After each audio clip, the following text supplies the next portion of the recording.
Welcome back to Tiny Blue Games. My name's of course Csaw or Chris, and today we're talking about Final Fantasy XIV in 2020. Hey, how's it going everyone? Hopefully you are having a great start to your weekend. I know I'm having a pretty good weekend, though it is still very hot in my apartment, and that's something we're just gonna have to struggle with.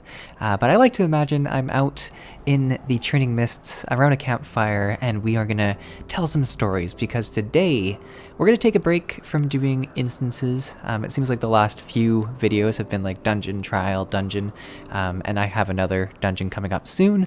So I thought today it would be good to do something a little bit different, focus a bit more on the story, because a lot of people have been saying, hey, the story is gonna ramp up really quickly, and I thought I may as well cover kind of the recent-ish stuff I've been dealing with, specifically as I've gone through the Churning Mists. So that's what we're going to focus on today. I also had one request. I don't know if it's a weird request, but in the last video, in my dungeon, I was sort of just talking about random stuff, and I'd shared a little bit about, you know, how I've been enjoying this channel, and then I mentioned that, like, I played Yu-Gi-Oh! As a kid and stuff like that, and it kind of felt cool to like share little tidbits of information with you guys, and it's nice when I randomly think of them like that. But if there's any specific questions you guys had for me, feel free to put those in the comments below, and I'll try and work those into the dungeon runs, because I find in the dungeons, yes, I talk about the dungeon, yes, I talk about certain bosses, but there's a lot of time where we're just, you know, clearing trash and stuff like that, where I do like to mix in a bit more personal conversation. So I thought this would be a really cool thing to try and do. So we'll see if we like it. If not, that's a whole different thing. Obviously, I won't answer every single question if like it's too personal or something like that, but I'll try and share a bit more. As a person who likes watching people on YouTube as well, I really do appreciate when content creators share little tidbits of information about themselves, so I thought that would be kind of a cool thing to start up. So let's dive into the story. We're going to really start right where the last video ended up. You saw me running Csaw, which is kind of like a passageway from one zone to the next zone. The new zone that we arrive in is the Churning Mists. It's a very beautiful zone, and what I've particularly noticed is, once again, like a lot of the Heavensward zones, the weather effects play a huge role. Like, you can have starry, beautiful, clear skies, you can have beautiful sun, you can have like clouds that make it really difficult to see around. So it's been really cool that way, and it's made it very enjoyable to log in at different points throughout the day and see like, oh yeah, that's how this looks with clouds, that's cool. But yeah, so we came out of that passageway and we ran into an adorable Moogle. So already this story has picked up just by introducing those characters. Again, they're so adorable, it's excellent.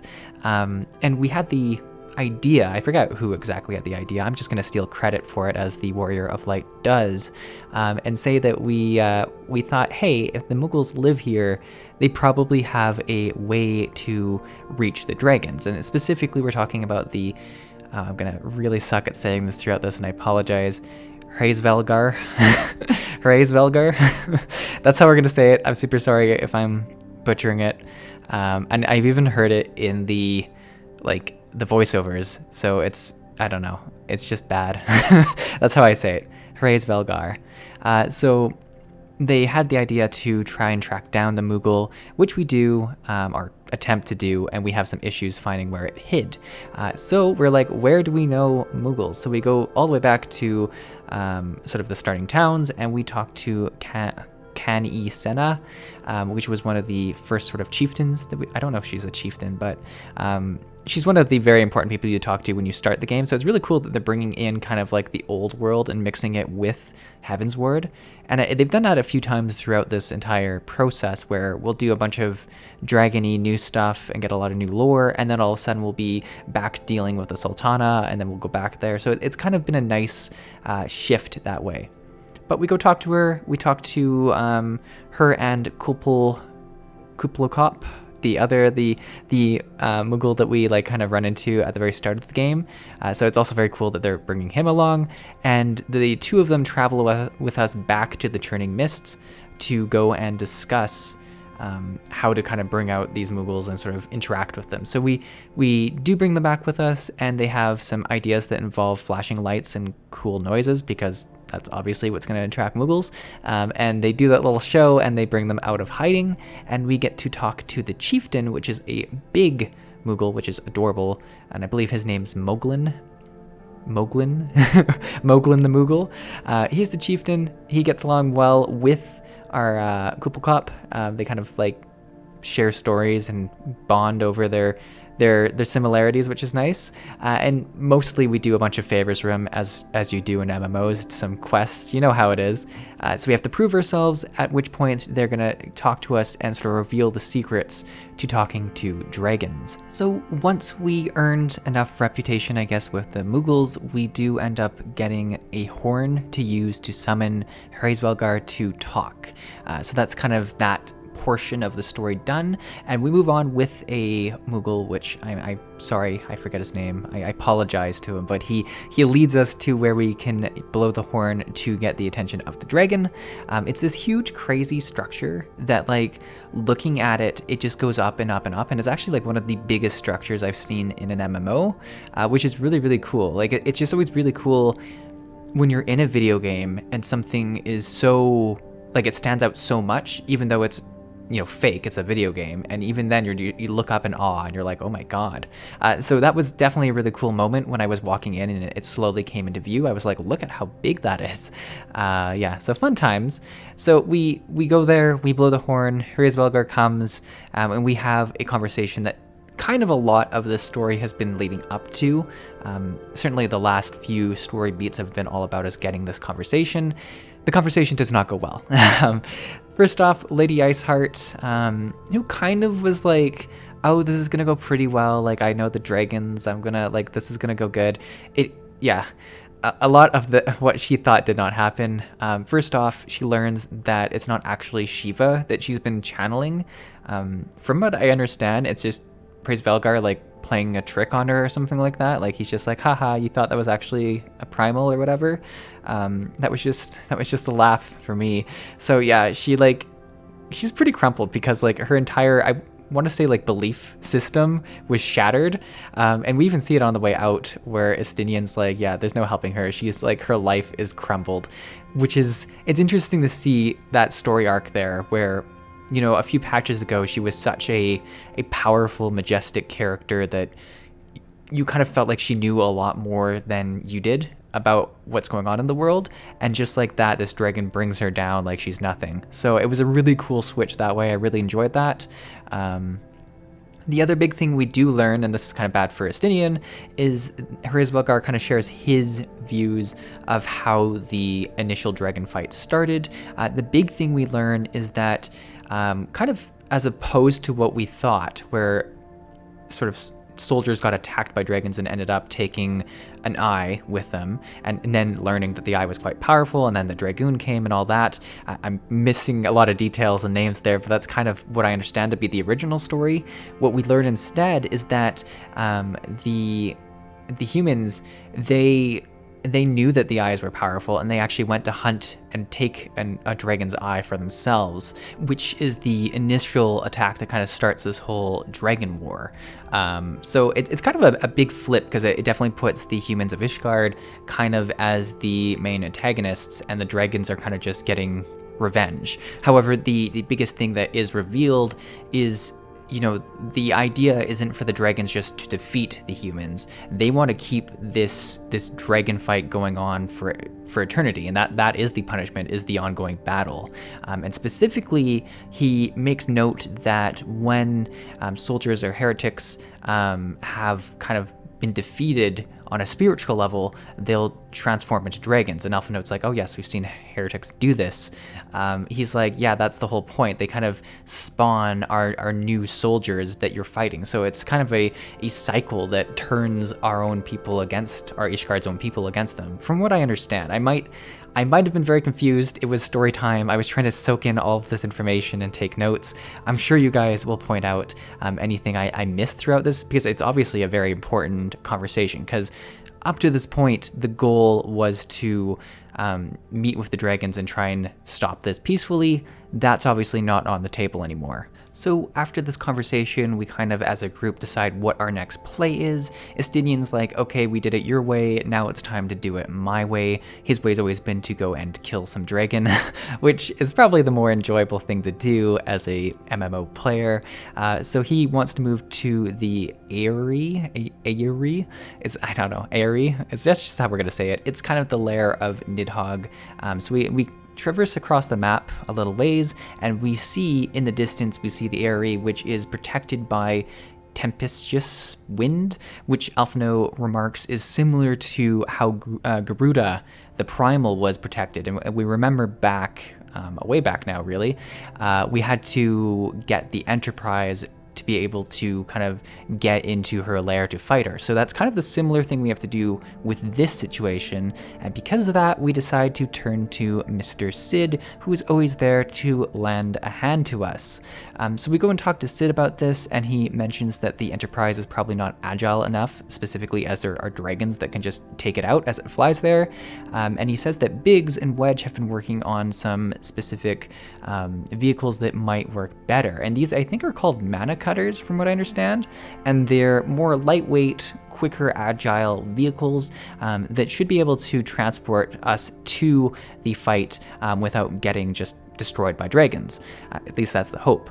They do say that they need a little bit more time to do some final testing and get them prepared for us, which conveniently, Tataru walks in and says, hey, there's some news going on about the Sultana. So we kind of have this little story step where we're like, okay, we're gonna give some time to Biggs and Wedge, but yeah, let's focus in on this other part of the story for a bit more.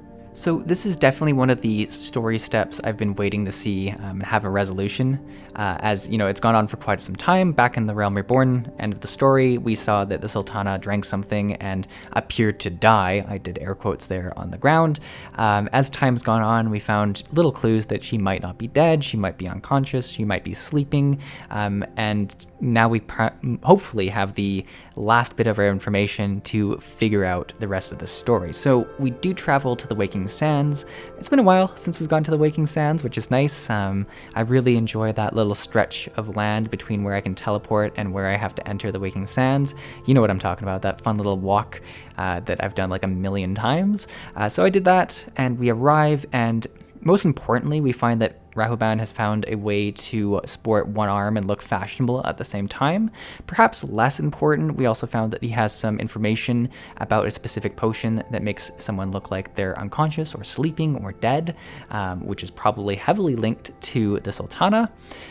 Through some more conversation, we figure out that the lady in waiting is probably the person who used the potion, as she had the opportunity to do so. As the audience, we also know that that is the case because we've kind of seen her interactions as things have gone on. We find out that she is in the Silver Bazaar. It sounds like she's kind of left her past behind her and has moved to the Silver Bazaar to blend in to a small town. And upon getting there, it definitely is a small town. There's like a total of 10 people. We do this whole thing of questioning like 3 people and then like tracking her down based on clues.